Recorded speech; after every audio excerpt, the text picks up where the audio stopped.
We'll rally round the flag, boys.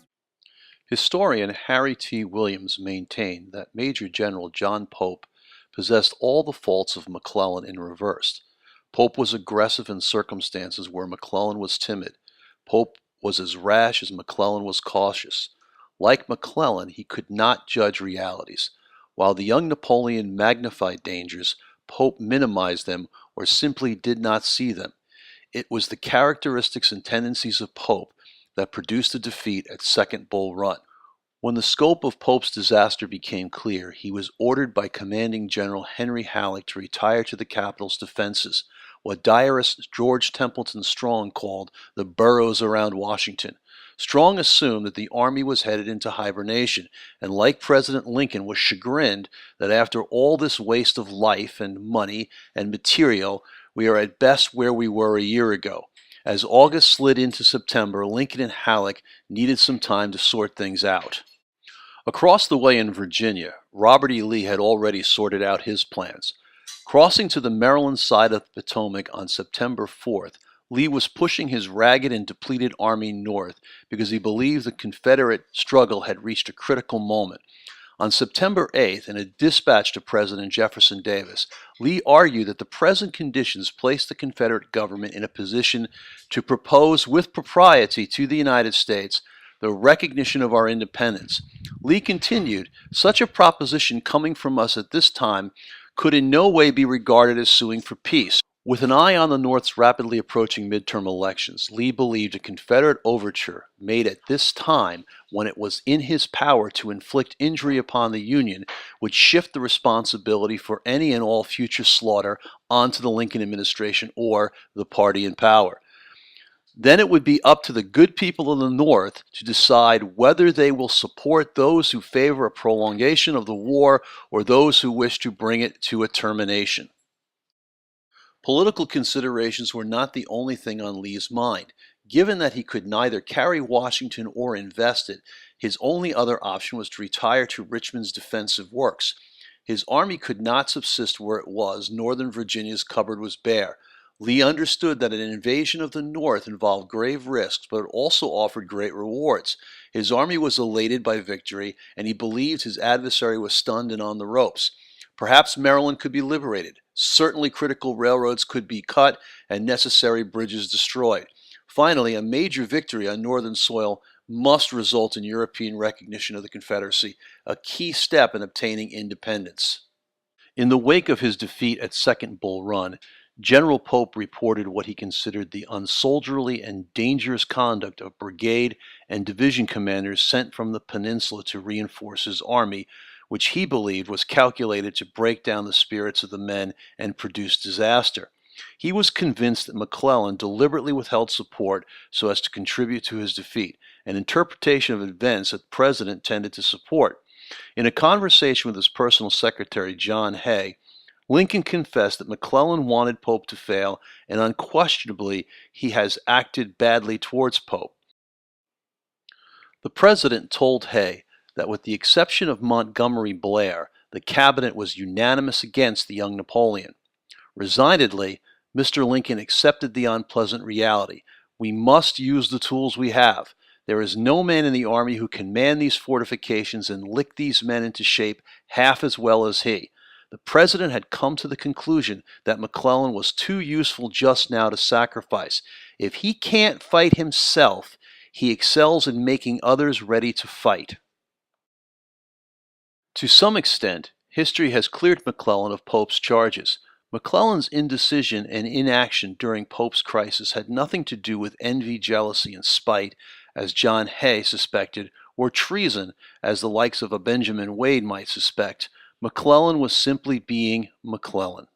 Later in the war, President Lincoln would candidly admit that he did not control events, but rather events had controlled him. If Lincoln, in his own mind, considered McClellan a short-term administrative expedient, events on the ground deemed otherwise. Given that Lee was moving north and McClellan had, as if by magic, restored the morale of the army, Little Mac was once more allowed to take the field. Not even the sagacious Robert E. Lee could foresee the rapidity with which McClellan restored a defeated and demoralized army to combat readiness. When Lee was warned about the dangerous position the Army was placing itself in, the general asked the concerned officer if he was acquainted with General McClellan. "He is an able officer, but a very cautious one. His army is in a very demoralized and chaotic condition and will not be prepared for offensive operations, or he will not think it so." As for McClellan, not realizing just how conditional his support in Washington was, he wrote his wife Mary Ellen that he had received a dispatch from Halleck begging me to help him out of the scrape and try and save the capital. Banking on McClellan's caution, Lee divided his force and exposed himself to grave peril. Unwilling to accept a large Union force at Harper's Ferry that could menace his line of communication, Lee dispatched Stonewall Jackson and roughly two-thirds of his army to eliminate this danger. With his army thus divided, General McClellan became the beneficiary of the greatest piece of luck ever to befall a commander in the field. A Confederate officer had dropped a document that gave the dispositions and tasks assigned to each part of Lee's army. If McClellan acted quickly, he could pounce on Lee's fragmented force and defeat it in detail. McClellan moved fast, but unfortunately he only moved McClellan fast. Judged by any objective standards, it was slow.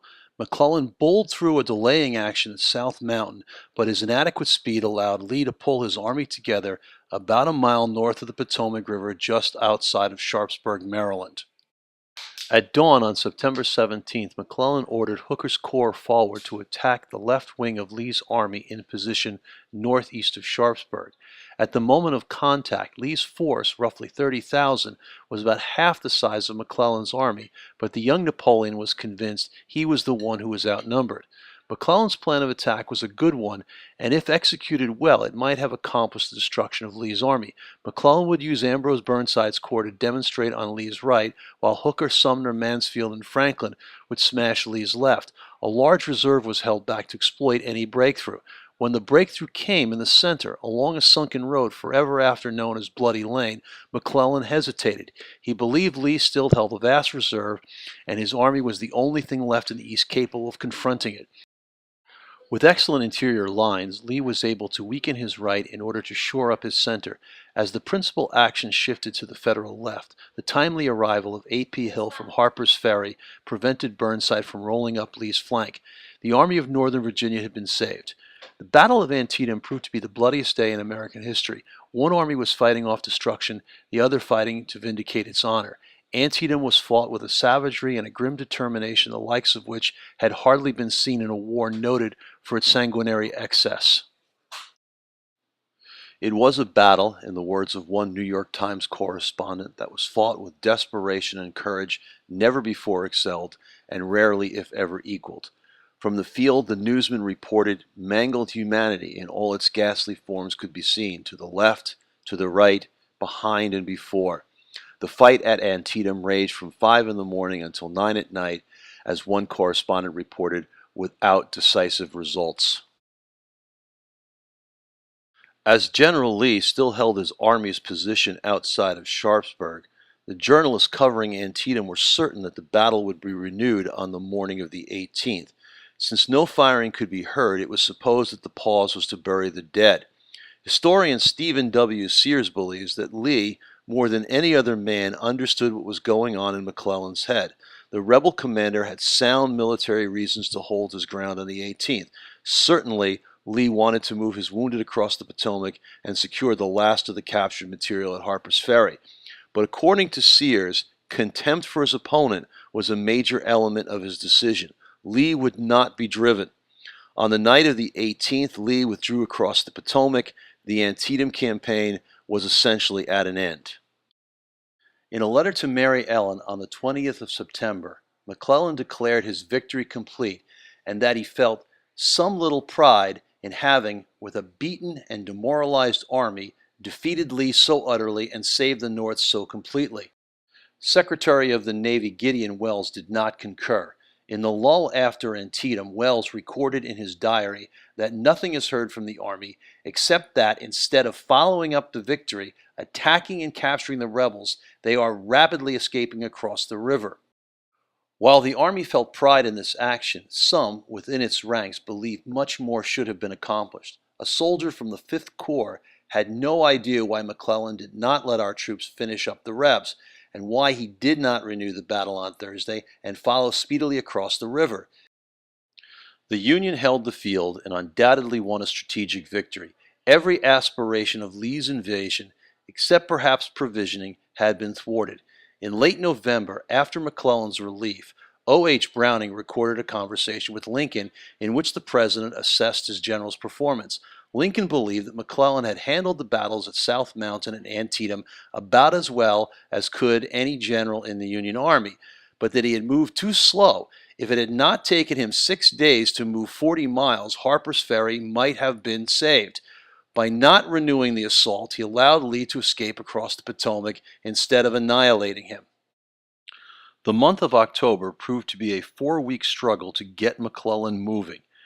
Early in the month, Lincoln visited the army to see the field and confer with his general. On the 2nd, the young Napoleon wrote to his wife that he was inclined to think that the real purpose of his visit was to push me into a premature advance into Virginia. McClellan reported that the president had been very kind and complimentary, and that Lincoln did in fact feel very kindly towards him. What Lincoln took away from the meeting was the belief that his general was committed to crossing the Potomac in a matter of days. But once back in the capital, the same old qualifications and excuses began to trickle in. On the 13th of October, the president sent McClellan a long letter in which he tried one last time to jolt him forward. Mr. Lincoln's vast store of patience had been exhausted. To the young Napoleon he wrote, "You remember my speaking to you of what I called your overcautiousness. Are you not overcautious when you assume that you cannot do what the enemy is constantly doing? Should you not claim to be at least his equal in prowess and act upon the claim?" Lincoln simply could not understand how the tattered rebel army could outmarch and outfight his own well-shod and provisioned forces. Since they were Americans all, where was the inherent problem? "As I understand, you telegraphed General Halleck that you cannot subsist your army at Winchester unless the railroad from Harper's Ferry to that point be put in working order. But the enemy does now subsist his army at Winchester at a distance nearly twice as great from the railroad transportation as you would have to do without the railroad last named." Unlike Lincoln, McClellan understood the difficulties in provisioning an army, but he took that grave and complicated responsibility to an extreme. It was almost as if a broken shoelace on a corporal's brogan was enough to stop the forward movement of the army. Exclusive of the water line, you are now nearer Richmond than the enemy is by the route that you can and he must take. Why can you not reach there before him, unless you admit that he is more than your equal on a march? His route is the arc of the circle, while yours is the chord. The roads are as good on yours as on his.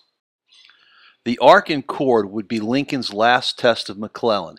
If, when he finally crossed the Potomac, Lee got out in front of McClellan and blocked his approach to Richmond, Lincoln would know what to do. I would press closely to him, fight him if a favorable opportunity should present, and at least try to beat him to Richmond on the inside track. I say try. If we never try, we never shall succeed. If he make a stand at Winchester, moving neither north and south, I would fight him there on the idea that if we cannot beat him when he bears the wastage of coming to us, we never can when we bear the wastage of going to him. This proposition is a simple truth and is too important to be lost sight of for a moment. In coming to us, he tenders us an advantage which we should not waive. We should not so operate as to merely drive him away. As we must beat him somewhere, or fail finally, we can do it, if at all, easier near to us than far away. If we cannot beat the enemy where he is now, we never can, he again being within the entrenchments of Richmond. What Lincoln means is that Lee's army must be destroyed. The president is done with barren victories that only prolong the carnage. It is all easy if our troops can march as well as the enemy, and it is unmanly to say that they cannot do it.